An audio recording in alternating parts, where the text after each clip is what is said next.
Is your Maytag Centennial dryer not turning on? Don't panic. This video will guide you through common fixes, focusing on no power issues, control lock problems, and reset procedures. We'll cover essential troubleshooting steps to get your dryer running again quickly. Common quick fixes include checking for no power issues, addressing control lock problems, and performing reset procedures. For no power issues, first check the electrical outlet and circuit breaker to ensure proper voltage. Inspect the wiring diagram to understand common connection points. Control lock problems can prevent the dryer from starting. Look for a lock icon on the control panel and try holding the control lock button or a combination of buttons to deactivate it.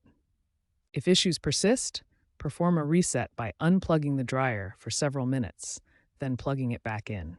Follow the step-by-step reset guide to clear any electronic errors. Essential troubleshooting steps include checking the power outlet and circuit breaker, verifying the door is fully closed, trying to deactivate the control lock, and performing a full reset. First, ensure the dryer is properly plugged in and the outlet is receiving power. Check the circuit breaker or fuse box and reset any tripped breakers. Use a multimeter to verify the outlet voltage, which should be 120 volts for electric models. Inspect the power cord for any damage or frays. The control lock feature can prevent the dryer from starting. This safety feature disables controls to prevent accidental starts, especially in homes with children. Look for a lock icon on the control panel.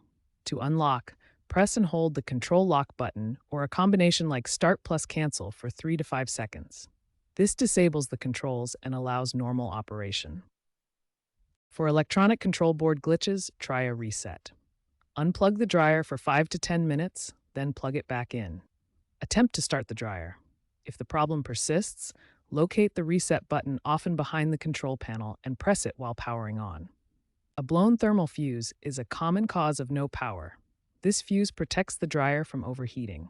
Locate the thermal fuse by referring to your dryer's service manual and use a multimeter to test for continuity. Replace the fuse if it's blown.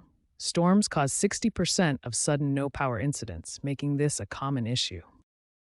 The door switch ensures the dryer only runs when the door is closed. If the switch is faulty, the dryer won't start. Inspect the switch for damage.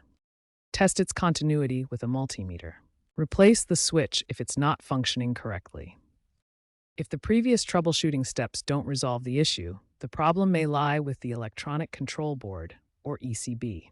This is the brain of the dryer, controlling all functions. Look for visible signs of damage on the ECB, particularly capacitor leaks. Capacitors are cylindrical components that can develop brown, crusty residue or leak fluid when they fail. Replacing the electronic control board is a more complex repair, but it's often necessary for older Maytag Centennial units where simpler fixes haven't worked.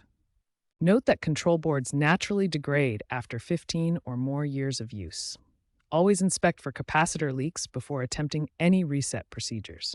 Here you can see examples of damaged circuit boards with failing capacitors, which are common issues in older dryers. Safety first. Always unplug the dryer before performing any repairs. If you're uncomfortable with electrical work, or if the problem persists, contact a qualified appliance repair technician. 80% of issues stem from simple electrical faults, with success rates over 90% for guided repairs, but some issues need professional help.